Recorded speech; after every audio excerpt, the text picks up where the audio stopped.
Okay, guys, I might have been wrong. We,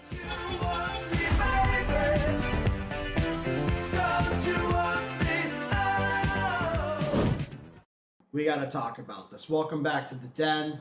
My name is Tyler. I'm not in the den tonight. I'm actually doing a little Pokedog watching, and he's been trying to get me to play with this toy for the last 30 minutes. I've been trying to record this video. So if you stay tuned and watch the whole thing through, I'll actually show you the little puppers. But guys, I really want to talk about something because in the past couple of videos that I had made, unfortunately I deleted one, so I'm really upset about that on accident. But I've been pushing really hard that the 30th was going to be printed into the ground. And I need to come on camera and level with you.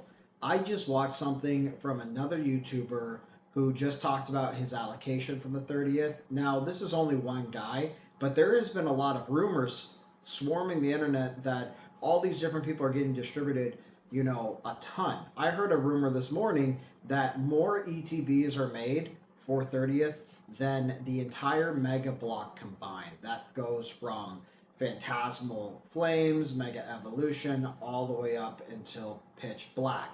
That was what I had heard last. But now, after watching this video, I'm not so sure.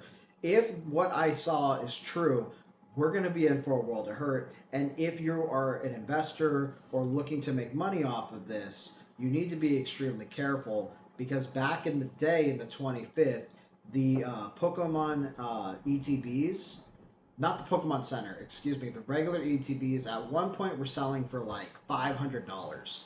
And they came all the way down to, I think, 80 or like 60. I think at one point they were literally on the shelves, sitting and rotting. Nobody wanted them. So what am I talking about? What came up? I watched Haas, okay? If you don't know Haas, he's another YouTuber, and he runs a little small store, and he talked about what he got for allocation. And some of the things that he said concerned me. Some of the battle decks that include some promos, he only got 6. He got 1 case, right? Some of the booster bundles, I believe he said that he only got like 15. And if you think about what we saw a couple days ago with the booster bundles coming out of Pokemon, I mean, 15 were gone in less than half a second. So one of the things that has gone through my mind is it possible that Pokemon is just trying to sell everything they have direct to consumer? And that is entirely probable because of the issues that we've been having with distribution. Or the other thing is that there is more coming. But one of the biggest red flags I've heard is that we have multiple waves. I did not know this. I thought we were getting dumped all at once. That is not the case. We're going to have multiple waves of product, meaning that we're going to have one release and then a few months later that will be re-released on a new print run. That is a big, big problem because we saw that with Ascended Heroes. And you saw how much Ascended Heroes went up because when we first got it, all we got was the 3-pack blisters. And that was it. And then we got a couple other products. And then I think we got the ETB. But because of the way that they did everything, it created a situation where the pack price got cemented and the card prices skyrocketed. I mean, we're seeing the PSA stuff where it is a true crash. Some of those PSA 10s that people were buying for $4,000, like the Forest Pikachu, are now down to like $2,500 or $2,000. That is still a ton of money for a modern card that is still in rotation. But yeah, it's a concern. And I've been preaching about going back in time and buying a lot of the stuff that's been sitting out for 5 years. And I still feel that that's the right move due to the uncertainty of this product. I could completely be wrong in that we get very limited amounts and that it shoots up in price.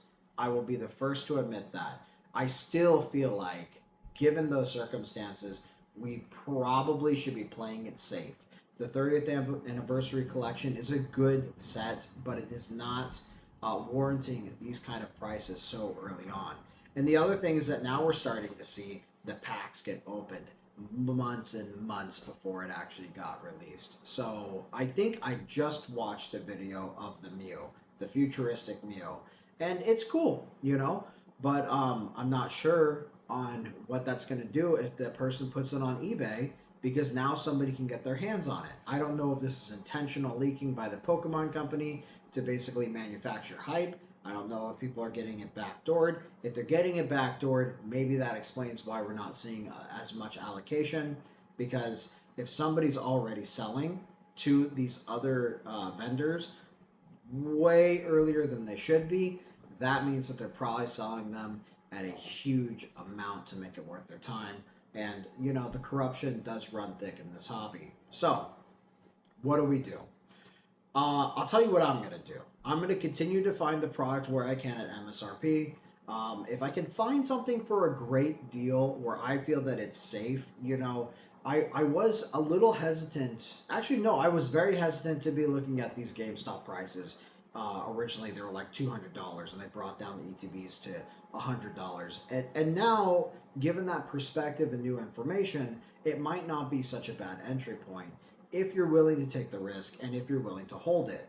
But something needs to be said about the modern consumer of these products, and that is that most of them are not willing to hold it, and that is why we're seeing a lot of this stuff come down. So if Pokemon, for whatever reason, does overprint, they're going to sell it at such a loss and at such a high velocity. Sorry about the cut there. So yeah, they're going to sell it at such a loss and such a high velocity that a lot of people could get really hurt. At this point, I would say buy some and then hold. Don't go and dump everything you got into this. And if you're not one who wants to take the risk on the product, go back in time. Like I said earlier, go buy some Sword and Shield. I think that that is the right move for somebody who's not looking to take huge losses. I think a lot of people are also going to be a lot more apprehensive after basically buying into some of these more released sets that are modern and then basically getting hurt. So guys, I just wanted to go ahead and record this as an update to be very careful with what we're seeing coming out now. It has only been a couple days and it's only been one video. So this is just my little thoughts about what I saw. Take it for the grain of salt, but I can guarantee you at this point that going back and buying those sets that have been in rotation and been out of rotation and have been sold for the last 5 years, they're not going to get reprinted. I know that we saw 151 tins get put up on Pokemon Center.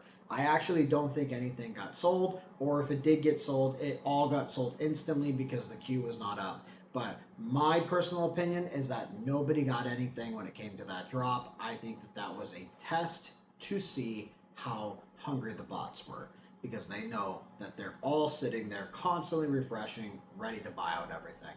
So they just probably are just testing the waters to see how protected their side is without, you know, the shield to basically protect them. And so, yeah, it's a crazy time. Be careful, be wise with your money, and you know what? If you end up getting something and you overpaid on it, you can always just hold it. Or another option is to rip it and enjoy the product. That's my recommendation. I would not say that this is a good time to invest in this set. If you want to speculate, enter with your own risk. It's kind of crazy right now. All right, I'll see you guys later. Bye. Here's a little sneak peek as promised. Look at him. There he is. Hi, Pierre. And then we also have Oliver. What a handsome fellow. All right, guys. See you later.